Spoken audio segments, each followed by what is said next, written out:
നമസ്കാരം. The path is A goal എന്ന discussion സീരീസിൻ്റെ അടുത്ത സെഷനിലേക്ക് വീണ്ടും ഏവർക്കും സ്വാഗതം. നമുക്ക് ആദ്യം മെഡിറ്റേഷൻ ചെയ്യാം. കണ്ണുകൾ അടച്ച് ശാന്തമായിരിക്കും. ഭൂമി മാതാവിനോടും സർവചരാചരങ്ങളോടും അന്തരീക്ഷത്തോടും കൃതജ്ഞത രേഖപ്പെടുത്തൂ. ഭൂമി മാതാവിൽ നിന്നുമുള്ള ഹീലിംഗ് എനർജി കാലുകളിലൂടെ പ്രവേശിച്ച് ശരീരം മുഴുവൻ വ്യാപിക്കുന്നതായും ശരീരത്തിലെ എല്ലാ ഭാഗങ്ങളെയും എല്ലാ കോശങ്ങളെയും റിലാക്സ് ചെയ്യാൻ സഹായിക്കുന്നതായും അനുഭവിക്കൂ.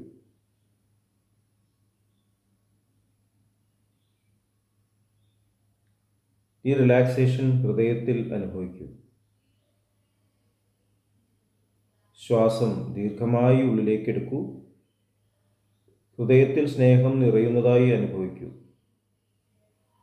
ശ്വാസം പുറത്തേക്ക് വിടുമ്പോൾ സ്നേഹം പ്രപഞ്ചം മുഴുവൻ വ്യാപിക്കുന്നതായും അനുഭവിക്കൂ. ഹൃദയത്തിൽ കുടികൊള്ളുന്ന സ്നേഹത്തിൻ്റെ സ്രോതസ്സിൽ നിന്നും ഉദ്ഭവിക്കുന്ന ദിവ്യപ്രകാശം മനസ്സിനെ ആകർഷിക്കുന്നതായി അനുഭവിക്കൂ. ആ ദിവ്യപ്രകാശത്തിൽ ധ്യാനം ആരംഭിക്കൂ. മനസ്സിൽ ചിന്തകൾ വരുന്നുണ്ടെങ്കിൽ മൃദുവായി അവയെ അവഗണിക്കുക. ദിവ്യപ്രകാശത്തിൽ ധ്യാനം തുടരുക. Please start meditation.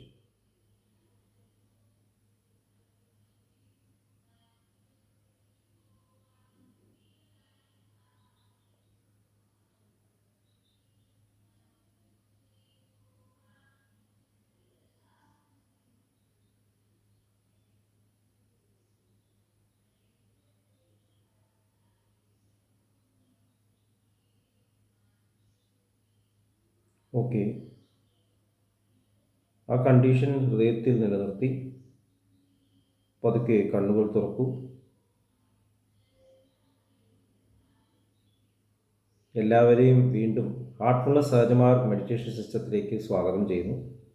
എങ്ങനെ ജോയിൻ ചെയ്യാം എന്നത് ഡിസ്ക്രിപ്ഷൻ ബോക്സിൽ കൊടുത്തിട്ടുണ്ട്. നമ്മൾ അഹിംസയുടെ സ്നേഹത്തിൻ്റെ ആ സാമ്രാജ്യത്തിലേക്കുള്ള യാത്രയിലാണ്. പൂർണ്ണമായിട്ടുള്ള സ്വാതന്ത്ര്യത്തിൻ്റെ ഉറവിടമായിട്ടുള്ള സാമ്രാജ്യം. ഭഗവാൻ ശ്രീകൃഷ്ണൻ ഭഗവത്ഗീതയിൽ പറയുന്നു, യദ്ഗത്വാന നിവർത്തന്തി തദ്ധാമ പരമം മമ. എവിടുന്ന് തിരിച്ചു വരേണ്ട ആവശ്യമില്ലയോ അവിടെയാണ് എൻ്റെ പരംധാമം. എന്നാൽ ഞാനാണ് സൂര്യനും ചന്ദ്രനും എല്ലാം വെളിച്ചം നൽകുന്നത്. ഞാൻ തന്നെയാണ് സൂര്യൻ, ഞാൻ തന്നെയാണ് ചന്ദ്രൻ, ഞാൻ തന്നെയാണ് എല്ലാം. ഈ പ്രപഞ്ചത്തെ മുഴുവൻ, പ്രപഞ്ചങ്ങളെ എന്ന് പറയാം, മുഴുവൻ ഉൾക്കൊള്ളുന്ന അതിർവരമ്പുകളില്ലാത്ത ഒരു സാമ്രാജ്യം. അവിടേക്കാണ് ഈ യാത്ര. ഇതാണ് മഹാത്മാഗാന്ധിജി സ്വരാജ്യം എന്നുള്ള പദം കൊണ്ട് ഉദ്ദേശിച്ചത്. അവിടെ ഒരു വലിയൊരു ഇൻവേർട്ടൻ്റ് കാണാം. സാമ്രാജ്യം എന്ന് പറയുമ്പോൾ നമ്മുടെ മനസ്സിൽ പരിധികൾ ഉണ്ട് എന്നാണ് നമുക്ക് ആദ്യം വരിക. പരിധികളില്ലാത്ത ഒരു സാമ്രാജ്യം, പരിധികളില്ലാത്ത ഒരു ഫ്ലൂട്ട് എന്ന് പറയാം. നമ്മൾ കഴിഞ്ഞ സെഷനിൽ ഭഗവാന്റെ കയ്യിലുള്ള മുരളിയെക്കുറിച്ച് പറഞ്ഞു. ആ മുരളി ബാംബൂ സ്റ്റിക്ക് കൊണ്ടോ ഒരു മരം കൊണ്ടാണ് നിർമ്മിക്കുന്നത്. അത് കൂടുതൽ കൂടുതൽ കൂടുതൽ ബെറ്ററായിക്കൊണ്ടിരിക്കുമ്പോൾ സംഗീതത്തിന് കൂടുതൽ നല്ല സംഗീതം അതിലൂടെ നൽകാൻ സാധിക്കുന്നു. അതുമാത്രമല്ല, സംഗീതത്തിന് സ്വയം അപ്ഗ്രേഡ് ചെയ്യണം, കൂടുതൽ കൂടുതൽ അഭ്യസിക്കണം. അതാണ് സെക്കൻഡ് സ്റ്റെപ്പ്. ഫസ്റ്റ് സ്റ്റെപ്പ് എന്ന് പറഞ്ഞാൽ ഇൻസ്ട്രുമെൻറ്റിനെ ഇമ്പ്രൂവ് ചെയ്യുക. സെക്കൻഡ് എന്ന് പറഞ്ഞാൽ ഇൻസ്ട്രുമെൻറ്റ് ഉപയോഗിക്കുന്ന ആളെ ഇമ്പ്രൂവ് ചെയ്യുക. ഇൻസ്ട്രുമെൻറ്റ് ഉപയോഗിക്കുന്ന ആൾ ഇമ്പ്രൂവ് ചെയ്ത് ഡെവലപ്പ് ചെയ്ത് അവസാനം ഡിവൈനായിട്ടുള്ള ആ ഒരു തലത്തിലേക്ക് ഉയരണം, ക്രിയേറ്ററിൻ്റെ തലത്തിലേക്ക് ഉയരണം. അതാണ് തേർഡ് സ്റ്റെപ്പ്. നമ്മൾ first loop, second loop, third loop ലേണിങ്ങിനെ കുറിച്ച് പറഞ്ഞു. ഇപ്പോൾ തേർഡ് ലൂപ്പ് എന്ന് പറയുമ്പോൾ മനസ്സ് ക്രമേണ ക്രമേണ ക്രമേണ ഉയർന്ന് എക്സ്പാൻഷൻ ഓഫ് കോൺഷ്യസ്നെസ്, എക്സ്പാൻഡ് ചെയ്ത് അവസാനം കോൺഷ്യസ്നെസ്സിൻ്റെ ഉറവിടത്തിലേക്ക് എത്തുകയാണ്. അതാണ് ദാജി പറയുന്നത്. കോൺഷ്യസ്നസ്സിന് ഉറവിടം. ഫീൽഡിനെ കുറിച്ച് സയൻസ് പറയുന്നു. ഫീൽഡിൻ്റെ ഒബ്സർവർ ഫീൽഡിനേക്കാളും സൂക്ഷ്മമാണ്. ആ ഒബ്സർവർ ഉണ്ടായിരിക്കും. അപ്പം അതിസൂക്ഷ്മമായിട്ടുള്ള, എന്നാൽ എല്ലാം ഉൾക്കൊള്ളുന്ന ആ പൂർണ്ണതയുമായിട്ട് സംയോജിക്കുക, ഇതാണ് ശരിക്കും കൺസ്ട്രക്റ്റീവ് പ്രോഗ്രാം എന്നുള്ളത്. അപ്പം ഇതിൻ്റെ പ്രധാന ഘടകം നമ്മുടെ ഉള്ളിൽ തന്നെയാണ്. അതാണ് മഹാത്മാഗാന്ധിജി ഊന്നൽ നൽകിയത്. The divine kingdom is within you എന്നാണ് ജീസസ് ക്രൈസ്റ്റ് പറഞ്ഞത്. കിങ്ഡം ഓഫ് ഹെവൻ നമ്മുടെ ഉള്ളിലാണ്. പക്ഷെ നമ്മൾ അതിന് തടയിട്ടിരിക്കുകയാണ്, നമ്മുടെ അഹംബോധം കാരണം. അപ്പോൾ ഈ സെക്കൻഡ് ലൂപ്പിലാണെങ്കിൽ അഹംബോധത്തിൻ്റെ എക്സ്പാൻഷൻ കൂടുതൽ പൂർണ്ണതയെ ഉൾക്കൊള്ളുന്ന തരത്തിലുള്ള ഒരു തരത്തിൽ എക്സ്പാൻഡ് ചെയ്ത് സെൽഫ്ലെസ് ആയിക്കൊണ്ടിരിക്കുക. ബലൂൺ എക്സ്പാൻഡ് ചെയ്യുന്ന പോലെ എക്സ്പാൻഡ് ചെയ്ത് അവസാനം ബലൂൺ പൊട്ടും എന്നുള്ള തരത്തിലെത്തും. ഹൃദയഭേദകമായിട്ടുള്ള തരത്തിലുള്ള ഒരു ഫീലിംഗ്, അതിനാണ് സ്നേഹം എന്ന് പറയുന്നത്. എൻ്റെ ഹൃദയം സ്നേഹം കൊണ്ട് തകർന്നു പോകുന്ന പോലെ തോന്നുന്നു എന്നൊക്കെ ബാബുജി മഹാരാജ് ലാലാജി മഹാരാജോട് പറയുന്നത്. പക്ഷെ എന്നാലും കുഴപ്പമില്ല, അങ്ങ് ട്രാൻസ്മിറ്റ് ചെയ്തോളൂ. അപ്പോൾ പൂർണ്ണതയെ ഉള്ളിലേക്ക് എടുക്കുമ്പോൾ അനുഭവിക്കുന്ന ആ ഹൃദയഭേദകമായിട്ടുള്ള ഒരു പെയിൻ, അത് സ്നേഹത്തിൻ്റെ പ്രതീകമാണ്. പക്ഷെ അങ്ങനെ സംഭവിക്കില്ല. ആ കടൽ തുള്ളിയിൽ വിലയം പ്രാപിച്ചാലും തുള്ളിയായിട്ട് തന്നെ നിലനിർത്താൻ ആ കടലിനെ അറിയാം. സ്നേഹത്തിൻ്റെ പാത്രമായിട്ടുള്ള നമ്മുടെ ഹൃദയത്തെ അതുപോലെ തന്നെ ബ്യൂട്ടിഫുള്ളായിട്ട് മെയിൻറ്റെയിൻ ചെയ്യാൻ ആ ഡിവിനിറ്റിക്ക് അറിയാം. ഈ സൃഷ്ടി നിലനിൽക്കുന്നത് വരെ, സൃഷ്ടി എന്നും നിലനിൽക്കുന്നുണ്ട് എന്നാണ് എനിക്ക് തോന്നുന്നത്. സൃഷ്ടി ഇല്ലാണ്ടാവുമെന്ന് പറഞ്ഞാൽ ഞാനില്ലാണ്ടാവുമെന്നാണ്. ഞാനില്ലാണ്ടായാലും സൃഷ്ടി ഇല്ലാണ്ടാവുള്ളൂ.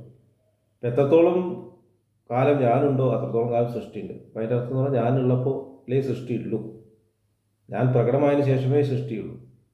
അപ്പം ഞാൻ എക്സ്പാൻഡ് ചെയ്തിട്ട് ഐഡൻറ്റിറ്റി ആയിട്ട് മാറുമ്പോൾ, സൃഷ്ടി മുഴുവൻ ഉൾക്കൊള്ളുമ്പോൾ, സ്നേഹത്തിൻ്റെ ഒരു മാധ്യമമായിട്ട് മാറുമ്പോൾ, ഈ കൺസ്ട്രക്റ്റീവ് പ്രോഗ്രാമിൻ്റെ കൾമിനേഷനിലേക്ക് നമ്മൾ യാത്ര ചെയ്തുകൊണ്ടിരിക്കുകയാണ്. പക്ഷേ അത് അവസാനിക്കുന്നില്ല. നമ്മൾ അവിടെ എത്തിച്ചേരുമെന്ന് വെച്ചാൽ എത്തിച്ചേരില്ല എന്ന് തന്നെ പറയാം. പക്ഷേ അത് എക്സ്പ്രസ് ചെയ്യാൻ നമുക്ക് സാധിക്കും. അതാണ് കൺസ്ട്രക്റ്റീവ് പ്രോഗ്രാം എന്നുള്ളത്. അപ്പോൾ അത് നമ്മുടെ ജീവിതത്തിൽ, നമ്മുടെ ചിന്തയിലും വാക്കുകളിലും പ്രവൃത്തിയിലും വരും. അതുമാത്രമല്ല, നമ്മുടെ ചുറ്റുമുള്ള നമ്മളുടെ കൂടെ വസിക്കുന്ന മനുഷ്യർക്കും മൃഗങ്ങൾക്കും ചെടികൾക്കും മിനറൽസിനും എല്ലാം ഈ സാമ്രാജ്യത്തിൻ്റെ ഒരു അനുഭവം നൽകാൻ സാധിക്കുന്നു. അതാണ് കൺസ്ട്രക്റ്റീവ് പ്രോഗ്രാമിൻ്റെ അടുത്ത സ്റ്റെപ്പ്. അതുകൊണ്ടാണ് എഡ്യൂക്കേഷൻ, സാനിറ്റേഷൻ, എല്ലാവർക്കും പാർപ്പിടം, എല്ലാവർക്കും ആവശ്യത്തിന് ഉള്ള കാര്യങ്ങൾ, ഭക്ഷണം, ഇതൊക്കെ വേണം എന്ന് മഹാത്മാഗാന്ധി പറഞ്ഞു. അദ്ദേഹം സാനിറ്റേഷനൊക്കെ വളരെയധികം പ്രാധാന്യം നൽകിയിട്ടുണ്ട്. ഇപ്പോൾ വൃത്തിയില്ലാത്ത, ഹൈജീൻ ഇല്ലാത്ത, ആരോഗ്യം മോശമായിട്ടുള്ള, ഫിസിക്കൽ ആയിട്ടുള്ള കാര്യങ്ങൾക്ക് ശ്രദ്ധ നൽകാത്ത ഒരു പോപ്പുലേഷൻ എങ്ങനെയാണ് ഇതിനേക്കാൾ ഉയർന്ന ഒരു തലത്തെപ്പറ്റി സങ്കല്പിക്കാനാവുക? ചിന്തിക്കാൻ പറ്റില്ല. അപ്പോൾ സങ്കല്പിക്കണം തന്നെ ബേസിക് നീഡ്സ് ഫുൾഫിൽ ചെയ്യപ്പെടണം, എങ്കിലേ ഹയർ നീഡ്സിനെ പറ്റിയിട്ട് ചിന്തിക്കാൻ തന്നെ പറ്റുള്ളൂ. അപ്പോൾ നമ്മൾ ഈ റിയലൈസേഷൻ്റെ ഈ പാതയിൽ സഞ്ചരിക്കുമ്പോൾ എല്ലാവർക്കും അതിനുള്ള ഒരു അവസരം ഉണ്ടാക്കി കൊടുക്കുക എന്നുള്ളത് നമ്മുടെ ഡ്യൂട്ടിയാണ്, റെസ്പോൺസിബിലിറ്റിയാണ്. അതുകൊണ്ട് ഒരിക്കലും സാധന, സ്പിരിച്വൽ സാധന എന്ന് പറയുമ്പോൾ സെൽഫിഷ് ആവില്ല. സെൽഫിഷ് ആയിട്ടൊരു സാധനയെ സ്പിരിച്വാലിറ്റി എന്ന് പറയാൻ സാധിക്കില്ല. നമുക്ക് ഇവിടുന്ന് ഓടി രക്ഷപ്പെടാൻ സാധിക്കില്ല. മഹാത്മാക്കൾ ലോകത്ത് വിട്ടു നിൽക്കാൻ തോന്നും, പക്ഷേ അവരുടെ ഹൃദയം അത്രയും എക്സ്പാൻഡ് ചെയ്തുകൊണ്ട് അവർക്ക് യാത്ര ചെയ്യേണ്ട ആവശ്യമില്ല. ഒരു മനസ്സ് യാത്ര ചെയ്യുന്നു, അവർക്ക് എവിടെയും എത്തിപ്പറ്റാൻ സാധിക്കുന്നു. ദൂരെ പോകേണ്ട കാര്യമില്ല. ലാലാജി മഹാരാജും ബാബുജി മഹാരാജും രാമകൃഷ്ണ പരമഹംസനും അവരൊന്നും ഒരുപാട് യാത്ര ചെയ്തില്ല. ഗൗതമ ബുദ്ധൻ, ജീസസ് ക്രൈസ്റ്റ്, പക്ഷെ അവർ ഹൃദയം അത്രയും എക്സ്പാൻഡ് ചെയ്തു. അപ്പോൾ അവരുടെ ചിന്തകൾ മാത്രം മതി ലോകത്തെ പരിവർത്തനം ചെയ്യാനായിട്ട്. അപ്പോൾ ഈ തലത്തിലേക്ക് നമ്മൾ ഉയരും തീർച്ചയായിട്ടും. അപ്പം അതിൻ്റെ പാർട്ടായിട്ട് നമ്മൾക്ക് സാധ്യമാവുമ്പോൾ, നമ്മൾ ഫിസിക്കലായിട്ടുള്ള തലത്തിൽ നമുക്ക് സാധ്യമാവുമ്പോൾ നമ്മൾ അതിലൊക്കെ പാർട്ടിസിപ്പേറ്റ് ചെയ്യണം എന്നാണ് മനസ്സിലാക്കുന്നത്. നമുക്ക് സാധ്യമായ തരത്തിൽ എല്ലാവർക്കും എല്ലാം ചെയ്യാൻ പറ്റുമെന്ന് പറയാൻ പറ്റില്ല. അതുപോലെ തന്നെ ഒരുപാട് വലിയ വലിയ കാര്യങ്ങൾ ചെയ്യുന്നു എന്ന് പറയുന്ന കാര്യങ്ങളിൽ ആൾക്കാർ ഹൃദയം വിശാലമായിട്ടാവില്ല, ഹൃദയം സങ്കുചിതമായിട്ടായിരിക്കും പലപ്പോഴും ചെയ്യുന്നുണ്ടാവും, ഷോ ഓഫിന് വേണ്ടിയിട്ട്. ഹൃദയം വിശാലമാകുമ്പോൾ, സ്നേഹത്തിൻ്റെ സാമ്രാജ്യം കൂടുതൽ കൂടുതൽ പ്രകടമാകുമ്പോൾ അവിടെ ഞാനെന്നൊരു ഭാവം ഇല്ലാണ്ടേ മാറും. ചിലപ്പോൾ ആ വ്യക്തിയെ തന്നെ കണ്ടുവെന്ന് വരില്ല, ആ വ്യക്തിയെ തേടി പിടിച്ച് ചെല്ലുമ്പോഴേ മനസ്സിലാവുള്ളൂ, ഓ ഇങ്ങനെ അദ്ദേഹമാണ് ഇതിൻ്റെയൊക്കെ കാരണം. ഞാൻ കുറേ കേട്ടിട്ടുണ്ട്, പേര് കേട്ടിട്ടുണ്ട്, പക്ഷേ ഇപ്പോഴാണ് ആദ്യമായിട്ട് ആളെ കാണുന്നത്. അപ്പോൾ ആ ഒരു സ്റ്റേറ്റിലേക്ക് നമ്മൾ ഉയരണം. അപ്പോൾ അതിന് വേണ്ടിയിട്ട് നമ്മൾ എക്സ്പ്രസ് ചെയ്തുകൊണ്ടേയിരിക്കണം. നമ്മുടെ വീടിൻ്റെ ചുറ്റും, നമ്മുടെ ഇരിക്കുന്ന മുറി, നമ്മൾ യൂസ് ചെയ്യുന്ന ടോയ്ലറ്റ്, ബാത്റൂം, അടുക്കള എല്ലാം വൃത്തിയായിട്ട് മെയിൻറ്റെയിൻ ചെയ്യണം. അവിടെ മനുഷ്യർക്ക് ഉപയോഗിക്കാൻ തക്കോണം. അപ്പോൾ അതിൽ ജീവജാലങ്ങളൊക്കെ വരും, പ്രാണികളൊക്കെ വരും. അവരെ ഹിംസിക്കാതെ, അവർ നമ്മൾ ഡിസ്റ്റർബ് ചെയ്യാതെ കടന്നു വരാതിരിക്കാനുള്ള തടസ്സങ്ങൾ കൊണ്ടുവയ്ക്കാം. ബാബുജി മഹാരാജ് നെറ്റിയിലൊക്കെ ഒരു ഈച്ച വന്നിരിക്കുമ്പോൾ ഇങ്ങനെ ആട്ടിക്കളിയത്ര, കൊല്ലില്ല. അവരെ കൊല്ലാനുള്ള അധികാരം നമുക്കില്ല എന്നാണ് പറയുന്നത്. അവരെ വരാതിരിക്കാൻ നമുക്ക് എന്തൊക്കെ ചെയ്യാൻ പറ്റും. അവരവരുടെ സാമ്രാജ്യം ജീവിച്ചു. നമ്മുടെ അടുത്തേക്ക് എന്തുകൊണ്ടാണ് വരുന്നത്? കാരണം അവർ സാറ്റിസ്ഫൈഡ് അല്ല, നമ്മൾ അവരുടെ സ്ഥലങ്ങളിൽ അതിക്രമിച്ച് കിടന്നിരിക്കുന്നു.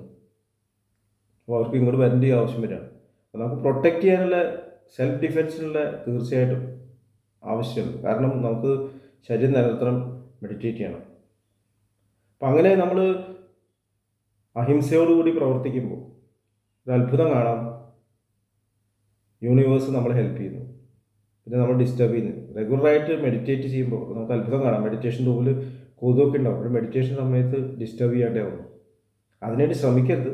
മെഡിറ്റേഷൻ ചെയ്യുമ്പോൾ കൊതു വരരുത് എന്ന് പറഞ്ഞ് മെഡിറ്റേറ്റ് ചെയ്തതല്ല, നമ്മൾ അതിലേക്ക് ശ്രദ്ധ തിരിക്കുമ്പോൾ കൊതു ഡിസ്റ്റർബ് ചെയ്യുക. ചിലപ്പോൾ അത് കഴിഞ്ഞ ഉടനെ വന്ന് കടിക്കുകയായിരിക്കും, പക്ഷേ ആ സമയത്ത് ഡിസ്റ്റർബ് ചെയ്യില്ല. കാരണം അവർക്കറിയാം ഇദ്ദേഹം ഒരു യാത്രയിലാണ്, എനിക്കും ചിലപ്പോൾ അവിടെ ഇങ്ങനെ പാറിക്കളിച്ചുകൊണ്ടിരിക്കും. ബാബുജി മഹാരാജ് എലിവേറ്റഡ് ആയിട്ടുള്ള സോൾസിനെ പറ്റി പറയുന്നുണ്ട്.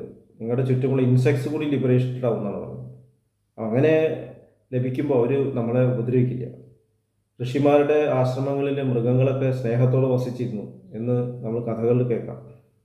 പുലിയും മാനൊക്കെ ഒന്നിച്ച് ജീവിക്കുന്നത്, ആ സറൗണ്ടിങ്സിൽ അവർക്ക് ഫീൽ വരുന്നു. പുറത്തെടുക്കുമ്പോൾ ചിലപ്പോൾ അത് നിലനിർത്തണമെന്നില്ല. അപ്പോൾ ഈ ഒരു സ്റ്റേറ്റിലേക്ക് കൊണ്ടുവരാനാണ് കൺസ്ട്രക്റ്റീവ് പ്രോഗ്രാം എന്ന് പറയുന്നത്. ഇതേക്കുറിച്ച് കൂടുതൽ നമുക്ക് അടുത്ത സെഷനിൽ ഡിസ്കസ് ചെയ്യാം. നന്ദി, നമസ്കാരം.